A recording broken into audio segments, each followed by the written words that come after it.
14.10. Toinen kotipeli takana ja sehän päättyi jälleen murskajaisiin. Tänään oli vastassa tosiaan paikallispelissä Koprat Oulaisista ja 13-2 voitto. Onnittelut Pääolanta Antti Sorvoja voitosta. Kiitoksia.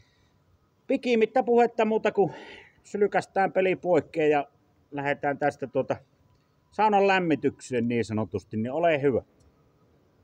No jos pidetään vähän lyhyempänä nyt, niin eka erää nihkiä, paljon tonteille päästiin, mutta vähän laadutonta oli se tekeminen ja vastaan mikä oli ehkä se peliplääni, mutta perä herätti sitten pisti muutaman klapin uuniin niin sanotusti, tai mihin nyt laittokaan, mutta siitä lähdettiin sitten rallattelemaan ja aika lailla selkeä peli.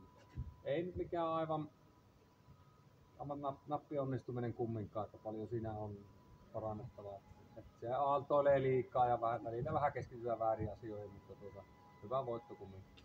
Joo, eka erää oli tosiaan 1-1, oli hyvin tasainen ja näytti, että tästähän tulee todellinen paikallistrilleri, mutta tosiaan meillä oli kyllä muuri maalissa ja piti sen kuivana ja pojat sitten otti onkeen, niin sieltähän tuli sitten rumat lukemat niin sanotusti. Joo, Matiaksellakin kumminkin reilu 30 torjuntaa taas olla. 90 vähän Vajaa 40 oli.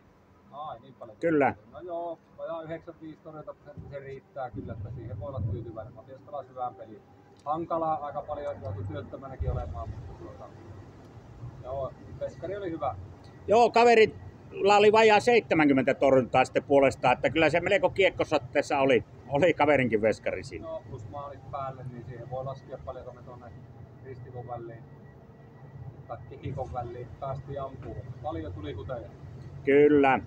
Lyhykäisyydessään kun oli, että ei tosiaan vedetä nyt kovin montaa minuuttia, niin ja tuo jääkonekin rupeaa pörräilemään tuossa, niin seuraava peli, se olisi 2 viikon päästä sitten Raahekiekko ja siellä on taas kovat kötinet tulolla. Ja... No, otetaanko me tuo Tappoon? Otetaan se niin. Joo, tämän takia ne mikit on hyvät, kun ne on nyt tulleet meille, niin mikitellään, niin se on aivan sama, vaikka panssarivaunu menee tuosta ohi. Niin.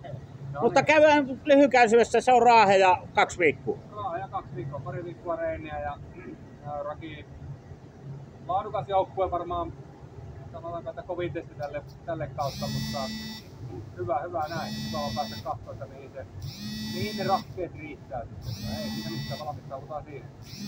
Joo, juuri näin me teemme ja ei mitään, mutta kun kärmekeittua nyt sitten 2 viikkoa ja Raahessa jatkuu. Kyllä, näin. Kiitos. Kiitos.